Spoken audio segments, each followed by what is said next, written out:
Incident ಆಯ್ತು, ಘಟನೆ ನಡೀತು ಅಂತ. ಸರ್ ಘಟನೆ ನಡೀತು ಸರ್. ಘಟನೆಗೆ ಹೋಗ್ಬೇಕಾದ್ರೆ ಅಂದ್ರೆ ಘಟನೆ ಬಗ್ಗೆ ಮನೆಯವ್ರ ಹತ್ರ ತಿಳಿಸಿ ಹೋದ್ರ? ಇಲ್ಲ ಸರ್, ಹೋಗಿಲ್ಲ ಸರ್. ನನಗೆ ಬುಲೆಟ್ ಬಿದ್ದೈತೆ ನಿಮ್ಮ ಮನೆಗೆ ಅಂತೇಳಿ ಫೋನ್ ಮಾಡಿದ್ರು ಸರ್. 9:05ಗೆ ನಾನು ನಮ್ಮ ಅಣ್ಣ ಹತ್ರ ಮಾತಾಡಿನಿ ಸರ್. ಆಯ್ತು 10 ನಿಮಿಷ ಬರ್ತಾನೆ ಸರ್.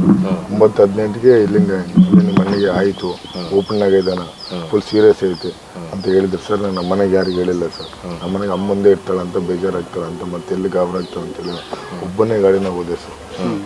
ಹೋದ್ರೆ ಅಲ್ಲಿ ಈಗೆಲ್ಲ ಜೀವ ಇಲ್ಲ ಸರ್, ಜೀವ ಹೋಗ್ಬಿಟ್ಟೆ ಸರ್. ನಮ್ಮ ಅಮ್ಮ ನಮ್ಮ ಮನೆಯೊಳಗೆ ಯಾರಿಗೆ ಏನಂತ ಒಂದು ಮಾತು ಹೇಳಿಲ್ಲ ಸರ್.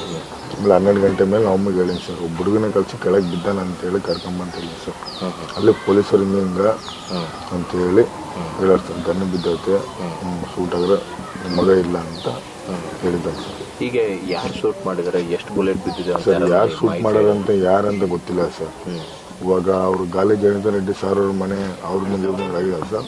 ಅದ್ರಗೋಸ್ಕರ ಎಲ್ಲ ಗಿಲ್ಲುಗಳು ತಗೊಂಡು ಅವರು ಇಸ್ತಾರಲ್ಲ ಸರ್, ಇದು ಅವ್ರ ಮೇಲೆ ಅನುಮಾನ ಇದೆ ಸರ್. ಅಷ್ಟೇ ಪರಿಸ್ಥಿತಿ. ಒಬ್ಬನೇ ಸರ್ ಮನೆಗೆ ದುಡಿಯೋನ್ ಇದ್ದಿದ್ದು, ಯಾರಿಲ್ಲ ಸರ್. ಒಬ್ಬರಿಗೆ ನಮ್ಮ ಅಪ್ಪ ತೀರ್ಕೊಂಡು ಹೋದ, ನಮ್ಮ ಅಕ್ಕನ ಗಂಡ ತೀರ್ಕೊಂಡು ಹೋದ, ನಮ್ಮ ಅಣ್ಣದ್ದೇ ಇದ್ದ ಸರ್. ನಮಗೆ ಇವಾಗ ಯಾರು ನಮಗೆ ದಿಕ್ಕಿಲ್ಲ ಸರ್.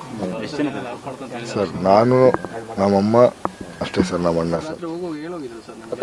ಏನು ಹೇಳಿ ಹೋಗಿಲ್ಲ ಸರ್.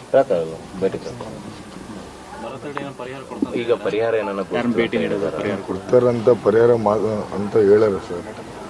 ಇಲ್ಲಿ ಬಂದು ಮಾತಾಡ್ತಾರಂತ ಹೇಳ್ಯಾರ ಸರ್. ಬಿಜೆಪಿ ಯಾರು ಇಲ್ಲ ಸರ್. ಸತೀಶ್ ರೆಡ್ಡಿ ಅವರ ಗನ್ಮ್ಯಾನ್ ಕಡೆಯಿಂದ ಮಿಸ್ಫೈರ್ ಆಗಿದೆ ಅಂತ ಹೇಳಿ ಮಾತಾಡ್ತಾ ಇದ್ದಾರೆ. ಅದೇನೋ ಗೊತ್ತಿಲ್ಲ ಸರ್ ನಮಗೆ.